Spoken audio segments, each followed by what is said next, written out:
You can find it at KW Colorado, KW Colorado social media page on Facebook. Okay, into our top agents, teams, and groups for July. We're going to start with individuals on closed units. Coming in at number 5 with 6 units closed, Tim Wade, Karina Kennecke, and Carrie George. Congrats. On number 4 with 7 units, Chris Montoya and Associates out of Pueblo. And our top 3, Faith Young out of Littleton with 8 units, Sheila with 10 units, and Jackie Stratton took top individual for July with 13 closings. Wow, great job, Jackie. Coming in or moving to volume, closed volume, Julie Wassel from Castle Rock, number 10, Karina at number 9 from Denver Southeast, Cynthia Thrall from Vail as number 8, Tim Wade from Denver West at just over 4 million, came in at number 7. Number 6, Therese Moeller from Conifer, Corey Martin came in at number 5 from DTC, and Daniel Egan, number 4 from Client's Choice. Our top 3 individuals for closed volume were Tony Giaccone from Summit County, Jackie Stratton at number 2 with 7 million from DTC, and Sheila Bailey led the way on volume with 8.8 million. Awesome job.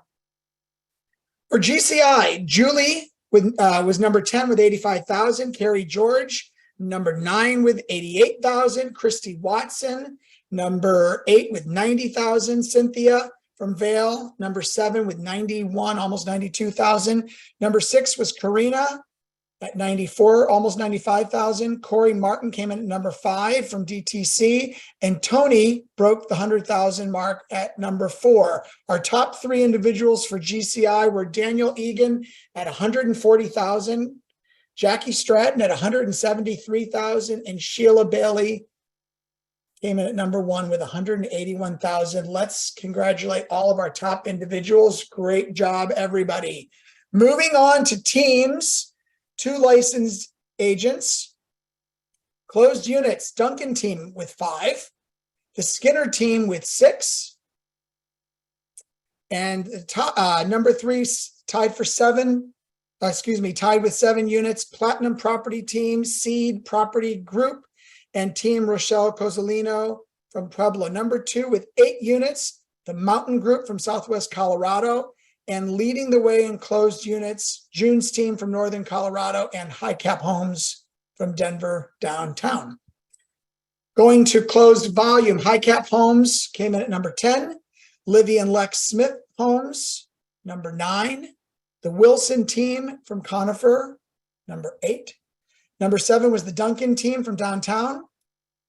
Number 6 was the Blonder team from Northern Colorado. The Phillips team came in at number 5, and June's team came in at number 4. The top 3 for closed volume, Gill Orchard Homes at number 3, Seed Property Group from DTC, and number 1 with 15 million closed, the Mountain Group from Southwest Colorado. Congrats. Great job, everybody. GCI, High Cap Homes came in at 10th place, AN Homes in 9th, Duncan team in 8th, the Blonder team in 7th place. Number 6th place was Kimberly Austin Properties. Great job, Kimberly. June's team at number 5, and the Phillips team at number 4. The top 3 teams for GCI were Seed Property Group, Gill Orchard Homes, and with 335,000, the Mountain Group in Southwest Colorado. Great job to our teams. Moving on to groups. This is more than 2 licensed agents in production. For closed units with 10 units, a ton of teams here. The Tiffany Home Team, Homes of Colorado Group, Lantern Home Group, Krakowski Team, and Your Real Estate Guy Team. At number 9 with 11 units, Towner Group from Grand Junction. At number 8 with 12 units, Flourish, High City Home Group, Team Front Range, and the Luchik Group. Number 7 with 14 units, Kibler Group from Partners and the Awaka Group from Denver Southeast. Number 6 was Relevate. Number 5 with 17 units, Happy Home Matchmaker and the Empower Home Team Colorado Front Range. And closed units, number 4 was Jamie Baker Orr with 20.2. And the top 3 were the Dixon Group with 22 units, Elite Home Partners with 28 units, and the Johnson Team with 29 units. Great job, everyone. Moving to volume, Flourish came in at number 10 with 6.3.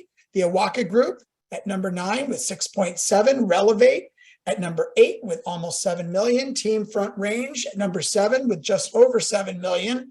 The Luchic Group came in at number 6 with 7.6 million. Happy Home Matchmaker, 8.6 million. Empower Home Team, number 4 with 8.8 million. And the top 3 were the Dixon Group at 9.6, the Johnson Team at 12.6, and Elite Home Partners at just under 17 million. Great job, everybody. And finally, GCI. Flourish came in 10th at 150,000. Relevate came in at number 9 with 152,000. The Core Group at 161 came in 8th. Jamie Baker Orr's team at number 7 with 164,000. The Awaka Group from Aurora at 168. Happy Home Matchmaker came in number 5 at 245,000, and the Dixon Group number 4 at 231. And our top 3 for GCI groups: Empower Home Team number 3, the Johnson Team number 2, and Elite Home Partners number 1 with $417,949. Congrats to all of our top performers for July. Great job, everybody. Impressive numbers. Market centers. Closed volume, Denver North came in at number 5 with 55 million. Denver West at number 4 with 57 million. And the top 3 in volume for market centers were Partners, Denver Downtown, and DTC. Units, Denver North closed 96, Client's Choice 98, Pueblo 101, Denver Downtown and KW Partners tied for 2 with 145 units each, and Denver Tech Center led the way at 164. Listings taken, Client's Choice took 66, Downtown 68, Partners took 80, DTC took 100, and Pueblo, it's like a trend with Pueblo, 112 listings taken. Great job, everybody. I'm going to turn the mic to Cato for his market update.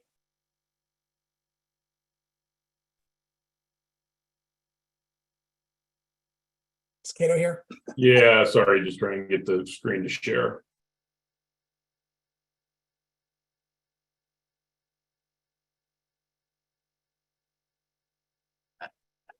All right, I hope everybody had a good weekend and a good month. So let's talk about what happened.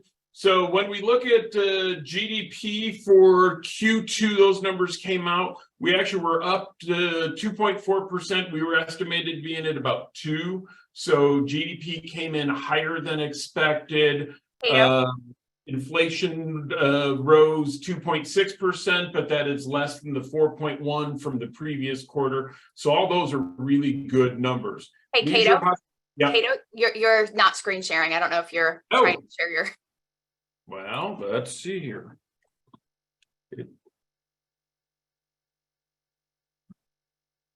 There you go.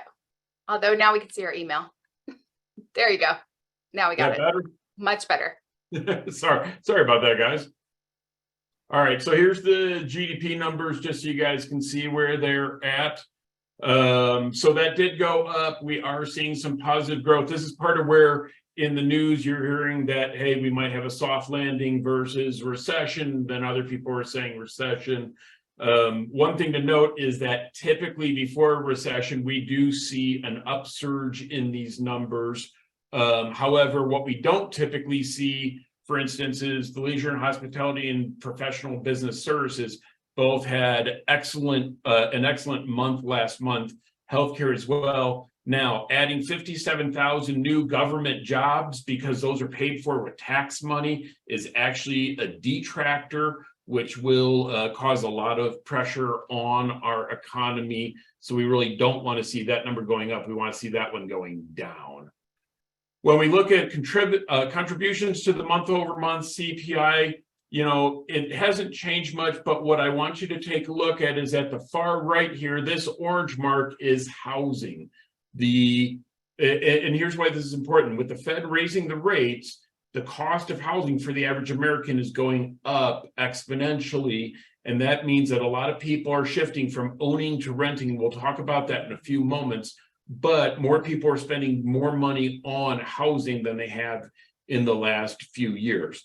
Now, there's 3 more Fed meetings that will happen before the end of the year. We are expecting most probably that we'll see a 25 basis point growth on 2 of those meetings. We don't expect it on all 3, but prime rate will probably be somewhere around 9% by the end of this year is what the expectation is. Mortgage applications. Due to the fact that rates are so high and a lot of people are deciding to hold off now, we're seeing applications start to diminish. In July and August, they still should be pretty strong. And as you can see by the chart here, they have fallen quite considerably compared to where they usually would be. What this means is that we're going to have fewer buyers hitting the market. Our total days on market, you're going to see, are starting to rise. We're still in a strong seller's market. It's not a concern right now. However, if this trend continues, then with the total days on the market, we will shift to a buyer's market, and that will put downward pressure on our pricing. Right now, the average rate on a 30-year fixed home loan is 7.641%. It did go up with the last Fed meeting. Everybody had already priced that in, but what you're just seeing is exactly what we've been talking about there. I've put this slide in before. I wanted to put it in again because I think realtors sometimes like to look at the bad news only. And what you really need to realize is 7.641% isn't much higher than it was in the golden era. And it's still a lot lower than it was back when some of us old fogies bought our first property. So, the average between March of 1990 and February of 2020, when COVID started, was only 6.13 or 7.641. There's not a huge difference in rates. It's 1.5% basically. So it is not a terrible time to buy real estate. Now, I want to talk about Case-Shiller for a minute. Case-Shiller, these are the May numbers at the end of this trend. And what I want you to pay most particular attention to is we had this strong downward trend and we're starting to see a turn here. The hope is that we'll start to see this turn into a J curve and start moving back up again. We really won't know that for about another 4 to 6 months. So we will keep you informed on that. But we want to show that Denver has dropped a little more than the national average, and we're starting to see a little bit of a swing up.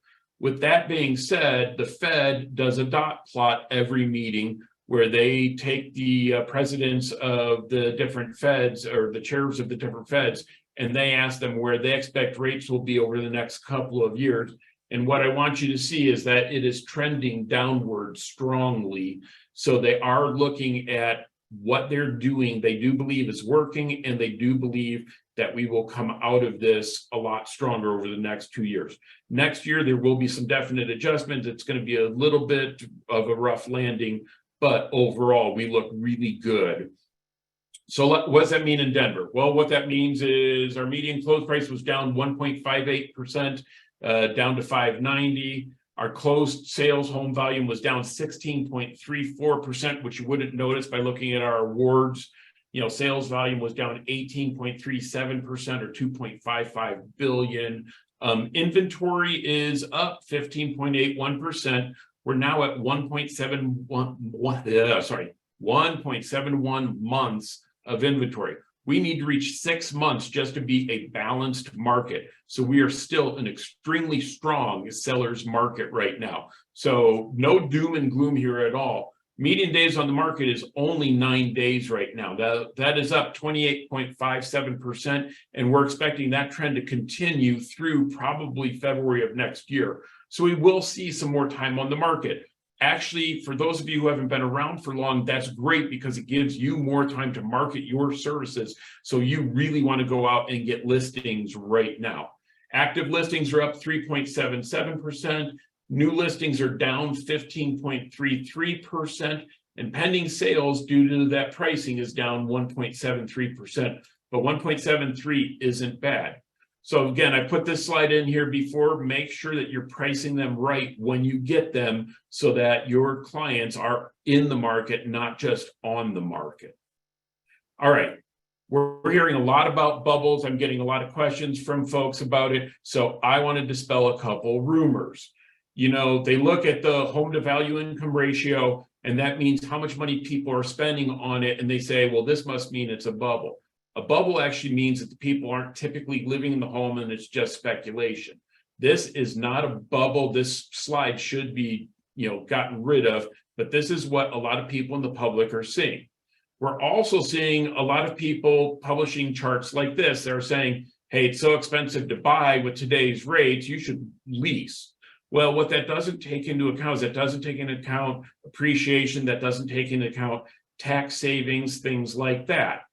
Now, this chart on the left is not current to date. I want you to see this is an older one. I wasn't able to find one that is more recent, but this is a conversation that's going on that more people are deciding to rent than to own right now. This is the problem. If you look at it, a homeowner typically has 40 times greater net worth within 10 years of a renter. So while we realize that it might cost you a little more in your out of your income every month to be a homeowner, right now is the best time to go out and buy a second property and become a landlord, because so many people are rushing into the rental market. And as we all know, with supply and demand, the more people that rush into rentals, the higher those rental prices are going to go as well. So one of the things that you want to do as a broker is you want to start talking to your agents, start talking to your clients about building wealth through real estate. So if you haven't read the MREI lately, you really want to pick that up and start reading that again and start working with your clients on that. All right, please make sure to educate your clients. This is not a bad market. This in many ways is one of the best markets we've gotten into in the last 10 years or so, if they are looking at it properly. Call your sphere 3 times as much as you're used to calling them. Make sure you're really getting your pricing down. Make sure you're going on lots of listing appointments, and make sure that you're practicing your scripts and dialogues every single day, and really get back to the basics, folks. Russ, back to you. All right. Thanks, Cato. I noticed the last 6 times you've done a market update, you've told us we need to 3x our lead gen. Every single time. Appreciate that. All right. I'm excited to hand it over to Jordan Freed. Is Jordan? I lost him on my screen. Jordan, can you hear us? Yep. Can you hear me? Perfect. All righty, sir. Thank you. You've got control if you want to share your screen, and we appreciate you being here today. Yeah, my pleasure. So thank you first for inviting me here. And I'll also be one of the featured speakers at the Rocky Mountain Summit in September. For those of you who don't know who I am, my name is Jordan Freed. I'm a MAPS executive coach. I have been coaching full time now for 8.5 years. And during that period of time, I've estimated that I've done about 13,500 coaching calls. And most of my clients today, it didn't start out this way, but most of them today are the people in Gary's group. I coach large teams. And Elite Home Partners in your region is one of them. But what I want everybody here to understand first is that I am a coach, not a consultant. And consultants are people that you pay to give you information, to answer your questions. Coaches are people that you pay to ask you questions, and specifically because questions are the power tool we use to mine the wisdom of your head and your heart. And with your permission today, what I'm going to do is walk you all through a series of questions, some of the most powerful questions that I've either developed or ripped off and duplicated from my time as a coach. And what I'm going to encourage you to do is to think of this like a mini coaching session, that I'm just talking to you. It's just the two of us here having a conversation. And I want you to do your best to actually answer the questions that I have. Now, one thing that I'm always looking to do as a coach, both personally and professionally, because I have this very holistic view of how I work with people. Is I want everybody here to get better at a critical skill. And that skill is this one right here. We call it metacognition. Metacognition is the awareness and understanding of one's thought processes. The awareness and understanding of one's thought processes. And the reason that I want you to be aware and I want you to understand your thought processes is that it gives you an ability. And I think that this ability is the one that sits at the very foundation of all great achievement. And it doesn't matter if we're talking about your personal life, maybe your health or your family, or if we're talking about your business or your finances. But the thing that I'm constantly and never-endingly interested in, and the question that I never stop asking, is this one right here. How well are you leading yourself? Now, where this came from, back in July of 2019, I was out on KW Connect, which I feel is one of the most undervalued or underutilized tools that we have at Keller Williams. And I came across this interview, and it was with a gentleman named Ben Kinney, and he was being interviewed by David Voorhees. Now, Ben is the founder of Place. He created Brivity, and they're one of the largest expansion networks in the real estate industry today. And if you know anything about Ben, he has a track record of when people come into his world, they very often don't leave his world. And David asked him a question. The question was, Ben, how have you been so good at attracting magnificent people into your world? How have you done that? And Ben answered in this triangle. He said, first, I got really good at leading myself. And then as I developed the track record for that, I earned the right to lead others. And as I got good at leading others, then I started to create leaders. And see, at Keller Williams, we define leadership as teaching people how to think so they can get what they want when they want it. And so he said, I started to create leaders. And as I started to create leaders, I started to attract leaders. And I'll never forget when he said that, because it hit me. At the very foundation of everything that you do, because you're going to have one of two different types of lives. You're going to have a very limited or very limitless life. And it's all going to boil down to your level of commitment to how well you lead yourself. Now, the question that how well do you lead yourself is one that I like to scale. And so what I would like each and every one of you to do is to answer that as a number from 0 to 10. 10 being I'm absolutely nailing it. 0 being it feels like I am failing miserably. And for those of you who are here today to get something out of this conversation, I want to invite you to be brave and to put your answer in the chat box. So on a scale of 0 to 10, 10 being I'm absolutely nailing it, 0 being it feels like I am failing miserably, put your answer in the chat box. There they are. Most common answer I get is the number 6, by the way. Now, for some of you, there's something that I want you to understand. And that is that many of you have what I call an inner critic, not an inner coach. And many of you, if I were to take the way that you talk to yourself, about yourself when you are by yourself, and I were to play that into a podcast. See, I think we all have this story that constantly plays in our mind. I call it the personal podcast. If I were to take that podcast and play it out loud, if you were to talk to other people the way that you talk to yourself, they wouldn't still be your people. See, many of you have an inner critic. You don't have an inner coach. And one of the things that I want you to understand, if you are somebody who is in to this idea of personal leadership, this idea of personal performance, is that you will never become a winner talking to yourself like a loser. Never. It's like if Russ and I were hanging out in his backyard and we were digging a tree and like a hole to plant a tree, and he like digs the hole and I walk out there, and let's just say that Russ wants an apple tree. And so he digs the hole and I drop an avocado seed in it. And Russ looks at me, he's like, dude, that's an avocado seed. I want an apple tree. Like, shut up, Russ. It's going to be fine. It'll grow an apple tree. We'll just come out here and shout affirmations at it. That's not the way it works. And see, for most of you, if I were to ask you, do you coach yourself the same way you would coach a loved one? When you make a mistake, a failure, maybe you don't follow through on something, is the way that you talk to yourself the same way you would talk to your children? For most of you, the answer is no. And here's why, or here's why it's important. You wouldn't talk to your children that way because abuse does not incite performance. But many of you have bought into this idea that if you criticize yourself enough, you're going to somehow get to level 10 self-mastery at leading yourself. And what I want you to take away from today, and if you don't get anything else other than this, that you have the ability to coach yourself to whatever levels you want.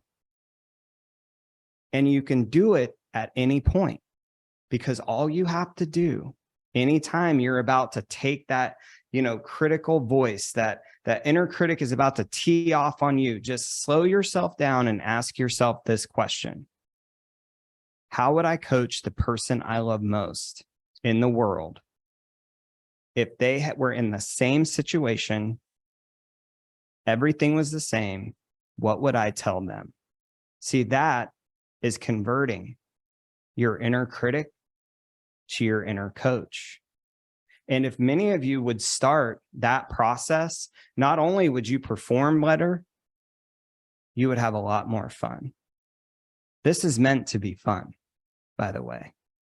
And yet, when I look at this idea of leading ourselves well, and as I mentioned, I have a lot of rainmakers and people who, I coach over the years, and they come to me and sometimes they say things like, my agents, they just don't get it. They're not accountable. They don't show up and do the work. They say they're going to do it and then they don't follow through. And I always listen to them.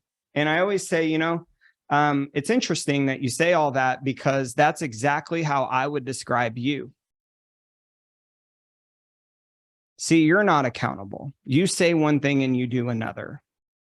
And what I know to be true is we judge others on their actions and ourselves on our intentions. And I would encourage each and every one of you to flip that over. And one thing I have known to be true, and it's so important to me, I keep it on my wall, it's right there. You are a magnet to what you model. You will ultimately get the relationships you believe you deserve. And so the people in your life, these people that you're complaining about that aren't accountable, understand something. They are a reflection of you.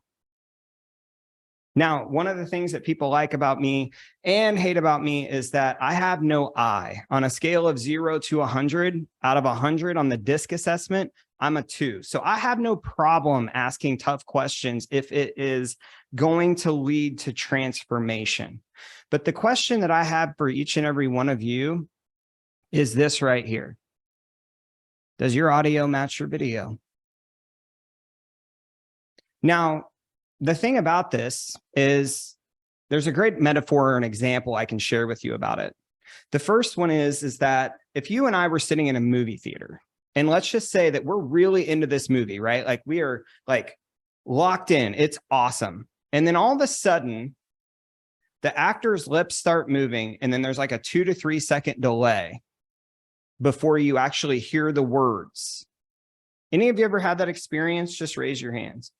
Now, how many of you sit there and go, well, I've only got another hour in this movie. I'll just watch the rest of it. It's fine. It's not that big of a deal. No, none of us do that. What we do is we get up, and if we're at home, we reset it. If we are at a movie theater, we're going to go tell someone, right? And we do that because it is frustrating and distracting. And what I want you to understand, and it doesn't matter if we're talking about in your business or at home, it is equally distracting to be led by you when you constantly say one thing and do another. When your audio and video don't match, it is nearly impossible to follow you. So if you want to know how to get really good at getting your audio and video to match so that you can lead yourself at a level 10, then it all boils down to this very simple skill. And it's one that you've all heard of, and yet we mostly discount. And it's this right here, personal promise keeping. Reaching your potential. This is at the bottom of the screen. Reaching your potential is purely based on the degree of mastery you achieve in keeping the promises you make to yourself. Personal promise keeping is literally ground zero for designing a life on your terms. So I have a question for you, Colorado. And by the way, I live in Lawrence, Kansas, and have a very, very soft spot for Colorado. We go there at least twice every single year. Crested Butte is our jam. And yet I have two questions for you. One, what promises do you consistently make and break with yourself? Again, if you're somebody here who's willing to share, put it into the chat box. What are the promises that you consistently make and break with yourself?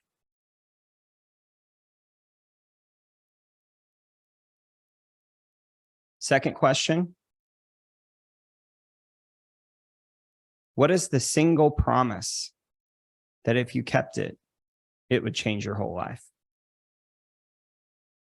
What is the single promise that if you kept it, it would change your whole life?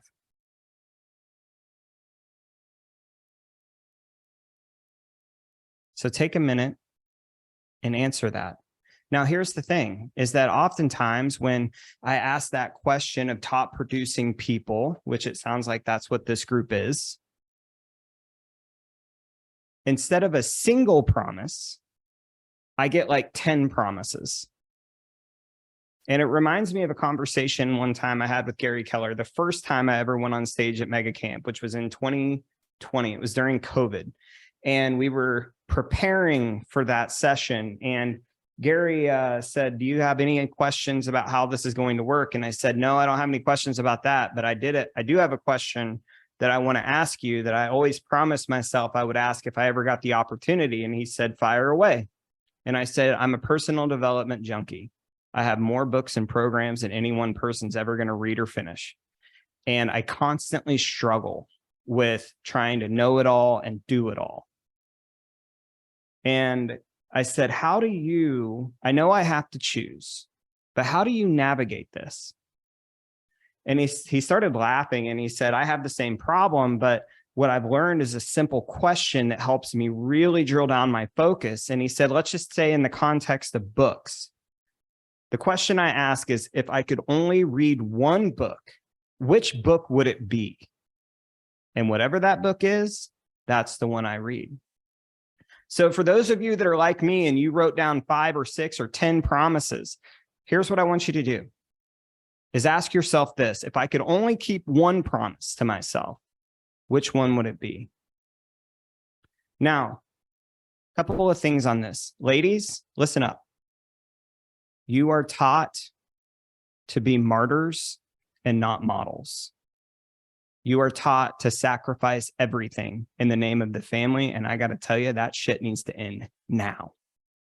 And so when you look at your promise, it needs to be about you, not to your family, not to another person, you. Men, you're taught to be scientists, not artists.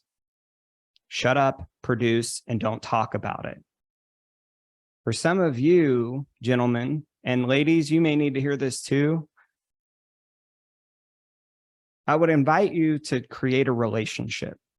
And the relationship is one where you can tell on your thoughts. See, I'll say this slowly, but it's something really powerful. If you truly understand it, it can shift everything. But a thought that originates in fear, left in the imagination of a human, unexpressed, can become toxic. And men especially, we are inherently bad at talking about what is happening within us. And what I want each and every one of you to do is, one, find the person that you can call and just tell on your thoughts. You're not afraid of their judgment. They're not going to try to fix it. I have a friend like this. His name is Josh Roy. He's a top agent in Wichita, Kansas, which is where I'm from. And I can call him anytime and just tell him, I just need to tell him my thoughts. And I would invite you to both find a person that will do that for you and to be that person that can be that for somebody else. I'm not trying to fix you. I'm not trying to understand. I just need you to be someone that I can express to. But what is the promise that you know you need to keep? So the other piece that I want you to understand is that as it relates to keeping promises, as it relates to implementing change, I typically see people approach it in one of two ways. Write this down: extreme behavior and gimmicks. Extreme behavior and gimmicks. So extreme behavior, an example of that might be, hey, look, I don't exercise, I don't eat right, and yet I'm going to do the 75 hard. So for the next 75 days, I'm going to work out twice, once outside, I'm going to read 10 pages, drink a gallon of water, I'm going to follow a diet. I don't do any of that stuff now, but I'm going to do it all right now. And so what I want you to understand is you're taking a learning curve and turning it into a learning cliff. You're making the change so hard and the margin for error so thin that it's virtually impossible to follow through. Now, gimmicks, they take that curve, or that cliff, I should say, and they flatten it to a curb. So I'm going to look for something that is the magic pill. And we all know this to be true in the real estate industry.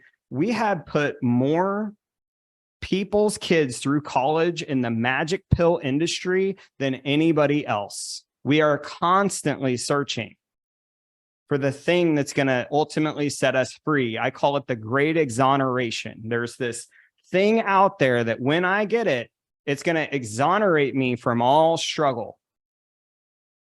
And it isn't even true. But see, what we want with your promise is to implement something called the Goldilocks effect. If you're familiar with the story of Goldilocks, right? She walks into the Three Bears cottage and she finds 3 bowls of porridge. The first one she tries, oh, too hot. Second one, too cold. Third one is just right. So whatever your promise is, make it to where it's just right. It's hard enough that it will stretch you, but it's not so hard that you can't stick to it, that you can't commit to it. The first time I ever did this, it was, I'm going to walk 10,000 steps a day for 100 days in a row, because that was 1,000,000 steps. And that was something that I knew no matter what, rain, shine, snow, whatever, that I would stick to. And that's what I want each and every one of you to commit to, your single promise. And understand that many of us today have a dysfunctional relationship with time. And we live in this world of what I call hallucinated urgency based upon an artificial hurry. You're artificially hurrying because you are living in this world of everything is right now, hallucinated urgency. And you know what the cost of that is? You know what the price that you're paying is that you live in this world of just fight, flight, fight, flight. You're constantly getting triggered into one of those two mindsets. And the thing that you never feel is free. Another question that I like to ask people, because I'm not one of those coaches that like comes in and it's like, we have to sacrifice everything for the goal. I don't do that. I don't believe in it.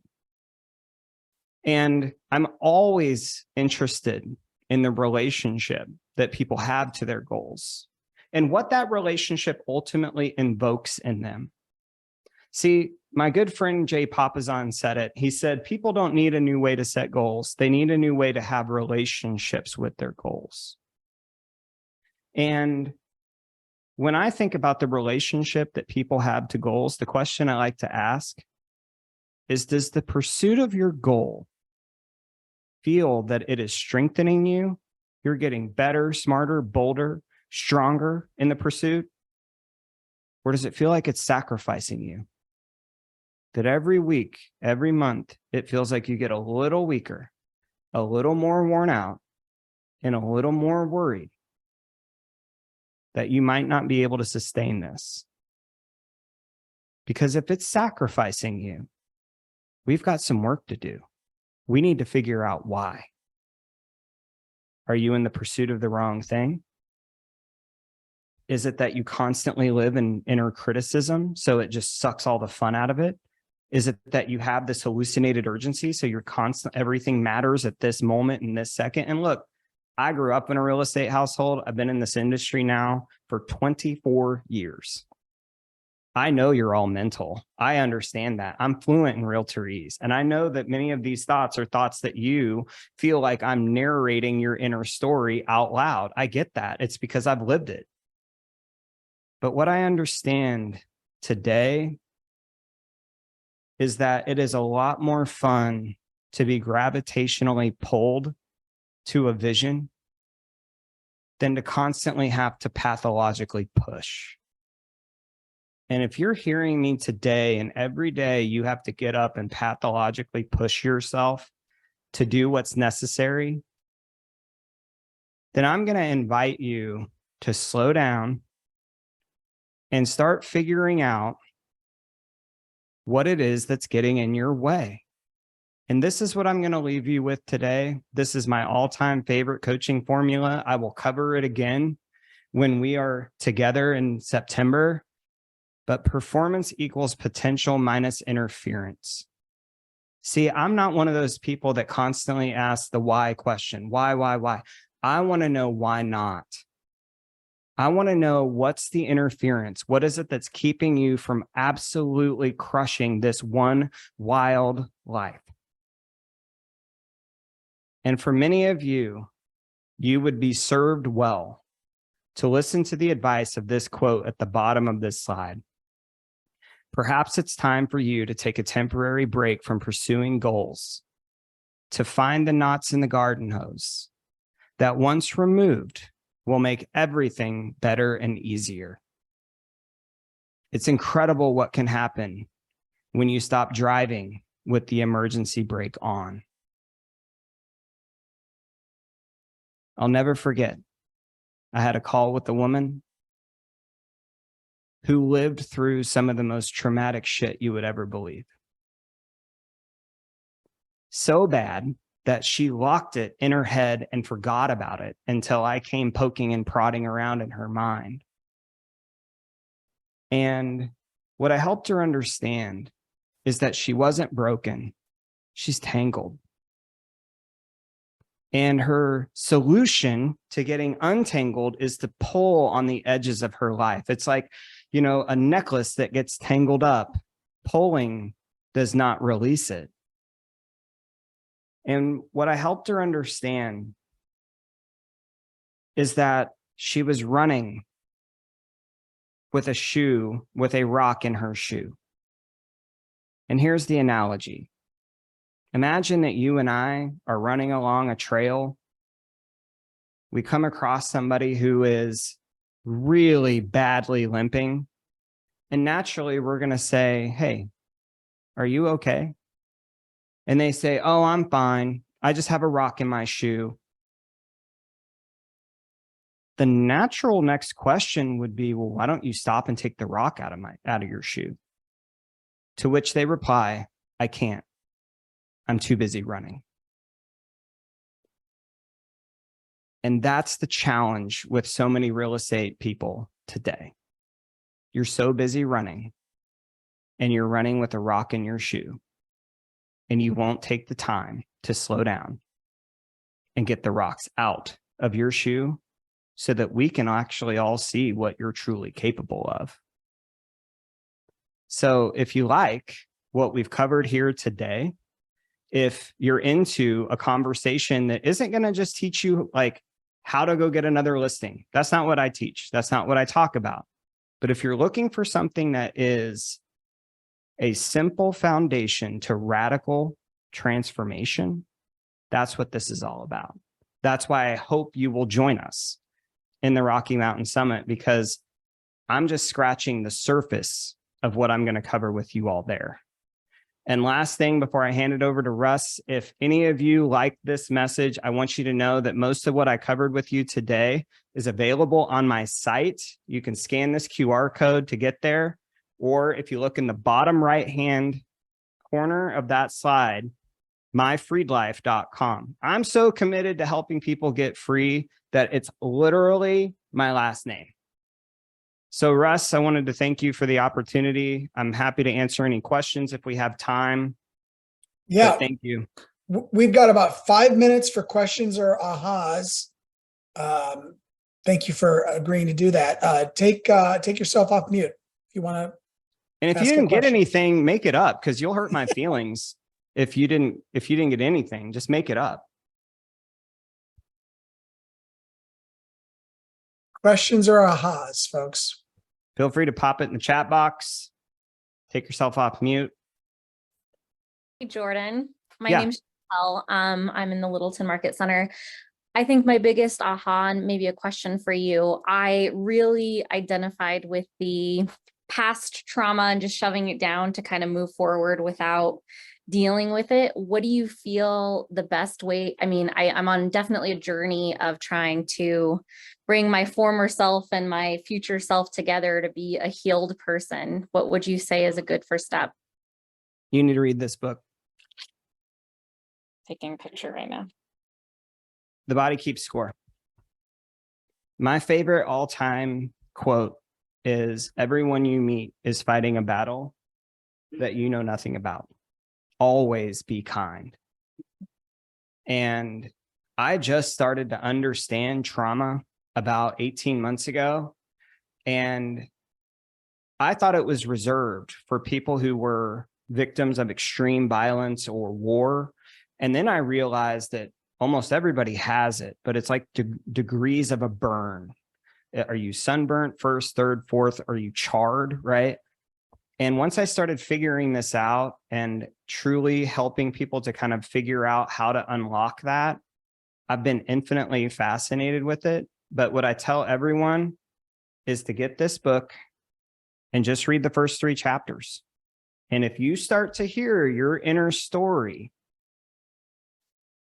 illustrated through the book, then we know where to start, which is you're going to have to do that work, because otherwise it will stay locked within you and you will never outrun it, even though you've probably tried a lot up to this point. Thank you.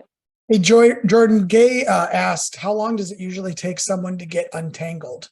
Depends on what it is and what their level of willingness is. One of the questions that I like to ask people is, do your willings equal your wants? So if you want something, there's a lifestyle you have to be willing to live to get it, right? And yet what I find often is people want, but they aren't willing to live the lifestyle. And whenever you're wanting something, but you're not willing to live the lifestyle to get it, understand that you create the inner or the breeding ground of inner civil war. And so what I encourage people to look at is, okay, if I want something, what is it that I have to be willing to do in order to get it? And for those that are tangled, depending on the level of tanglement that you find yourself in, that can be extremely painful to go back through and undo all of that. But it depends on your level of commitment to that. It depends on how skilled is the person that's helping you. And so I wish I had some kind of great answer, but it's so nuanced, I can't possibly answer that with any specifics. Anybody Any other else? questions or ahas? I just appreciated you touching on some of the like societal pressures on the male versus female, just specific to what you were talking about. Yeah, I think we just need to be having more of those conversations, and it's sometimes challenging just to be like a human being. So I appreciate that. Read this book. Okay.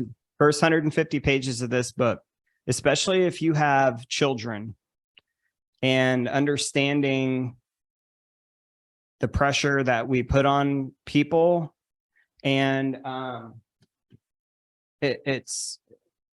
we just don't know enough about each other, and yet we act like we do. That's awesome.